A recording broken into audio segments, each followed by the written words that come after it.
What's up, YouTube? So this is going to be my quick to the point review on my 2019 Ram 1500 5.7 liter Hemi with the eTorque and the 3.92 rear axle gear ratio. Okay, so I'm going to get straight to it. This is my baby, by the way. If you're thinking about getting one of these, get one with the super cool stitching and definitely get the air suspension all the way around. Totally worth it. All right, so give you a little heads up leading into this. Before this truck, I've driven tons of half-ton trucks, and the car that I was my daily driver immediately before this was a 2014 Dodge Charger 6.4 liter SRT8, which is basically the precursor to the Hellcat. It's a bona fide production muscle car. And anyway, point being, so when I switched from that car to this truck, I was a little bit concerned that I was going to be bored. I wanted to make sure I had a truck that performed, so I looked at the 5.7 liter Hemi, and I specifically looked at getting a truck with the higher torque rear axle gear ratio, the 3.92.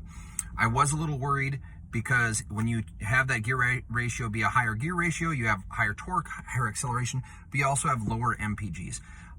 Going from that old, the 6.4 liter Charger to this, I'm very happy with the responsiveness. I've driven tons of pickup trucks, and this is easily the most responsive truck in its class that I've ever driven. It drives very, very quick, very happy with that. It's also extremely luxurious, having the air suspension and all the bells and whistles. This is the limited Laramie Longhorn. It's got everything in it. Point being,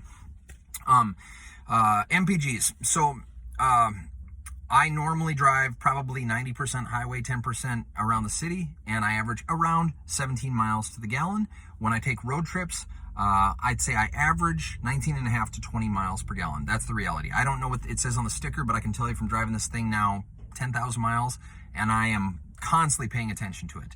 I will tell you that the way that it's geared, if you're driving 76 miles an hour, you get really good gas mileage. If you're going 78 miles per hour, you get terrible gas mileage.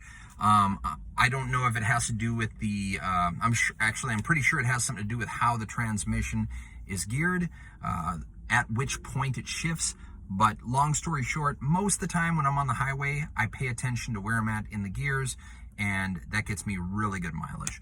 The 3.92 rear axle gear ratio, should you get it or not? In my opinion, definitely yes. I'm still very happy with the gas mileage, and when I punch this thing, it takes off. It makes me smile. And you know, you got to invest a little bit in yourself, guys. We give everything to our kids, our wives, our families. We work so hard. I mean, you got to give yourself something. Give yourself that rear axle gear ratio. You won't regret it. Have fun. Give me a like. Give me a subscribe. Help me feed the kids. Holla.